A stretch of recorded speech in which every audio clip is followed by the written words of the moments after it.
The Trump administration is walking back its initial reasoning for killing Iranian commander Qassem Soleimani. President Trump says, quote, "It doesn't really matter if Soleimani posed an imminent threat to U.S. troops and diplomats in the Middle East." And now Secretary of State Mike Pompeo says Soleimani's targeted killing was part of a broader strategy to combat worldwide threats. He spoke yesterday at Stanford University and addressed the controversy. There's no terrorist except Osama bin Laden who has more American blood on his hands than did Qassem Soleimani. They killed more than 600 of our American patriots. I knew some of these young men. He's the mastermind of the most recent attacks against U.S. forces in Iraq, including the mastermind of the attack that took place that killed an American on December 27th of the year past. We now enjoy a great position of strength regarding Iran. It's as good as it has ever been, and Iran has never been in the place that it is today. We have reestablished deterrence, but we know it's not everlasting, that risk remains. We are determined not to lose that deterrence. In all cases, we have to do this. We have to do this to defend freedom and liberty around the world. That's the whole point of President Trump's work, to make our military the strongest it's ever been. All right, for more on this, let's bring in CBS News State Department and Foreign Affairs reporter Christina Ruffini. She's joining us from Washington. So, Christina, what are your sources telling you about the latest developments here and the inconsistencies surrounding the president's reasons for ordering the strike on Soleimani? Have we been able to confirm that there was an actual threat against U.S. embassies and troops in the Middle East? I know Mark Esper told Margaret Brennan on Sunday he wasn't aware of any intelligence with regard to those 4 embassies that the president mentioned on Fox. Right. We went about 9 rounds on this yesterday with senior State Department officials. They said, yes, there was a specific credible threat that included embassies in the region. But we knew that. There has been a heightened state of alert in the Mideast since April, May, the first time tensions with Iran flared up. So there was already this general elevated security risk to U.S. facilities, including military installations and, yes, embassies. Yesterday, at that same speech you just saw, Secretary Pompeo said it was at least 4 embassies that were in the crosshairs, at least, meaning it could have been more. The president, as you mentioned, said specifically 4. And again, as you mentioned, the Secretary of Defense, talking to Margaret Brennan on Sunday, said he did not see specific information that cited 4 embassies, but later walked that back in a written statement saying embassies were at risk. Confused yet?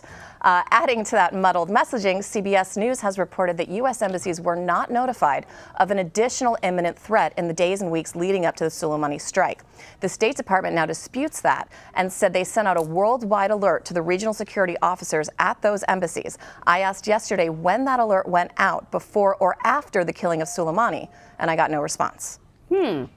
Okay, to add to the confusion surrounding this whole thing, Secretary of State Mike Pompeo also spoke yesterday about the future of American troops in Iraq. And of course, this comes after the Iraqi parliament voted to expel, non-binding resolution, but to expel U.S. forces from the country.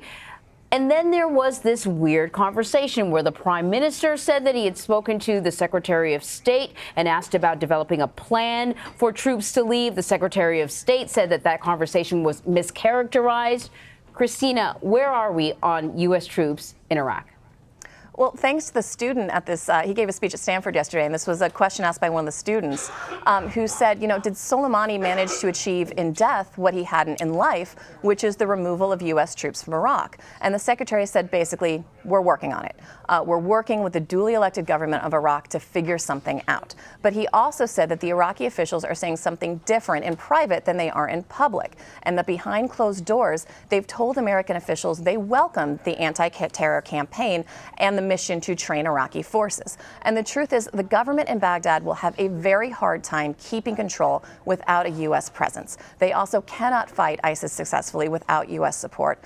And Iran, which has already exerted, as we've seen, a lot of influence in the country, is just waiting to fill the kind of power vacuum a U.S. withdrawal would create. And the Iraqis know that. Christina, we've also learned Britain, France, and Germany took the first steps towards reimposing sanctions on Iran. They're trying to force the country back into abiding by the 2015 nuclear deal. What's the significance of that? Yeah, this was interesting because just yesterday, that same group had sent out a statement urging Iran to come back into compliance. Then in the early hours of this morning, U.S. time anyway, they sent a second statement saying that given Iran's actions, now Iran has said it's going to turn on more of those centrifuges, which is not allowed under the agreement. This group said they're officially lodging what is basically a grievance. According to Margaret Brennan, who's covered this deal extensively when it was being hammered out, Iran now has 60 days to explain itself and settle that dispute, or all the international sanctions that were on hold will snap back into place. And that's what they're called. They're called snapback sanctions. Up until now, the Europeans have been so committed, almost desperate to keep this deal together. They've basically turned a blind eye when Iran started really pressing the limits of what was allowed under the JCPOA. But now it looks like France, Germany, and the UK have said enough is enough. Fix it or this deal is officially done. All right, Christina Ruffini for us in D.C. Christina, thank you very much. Thank you, guys.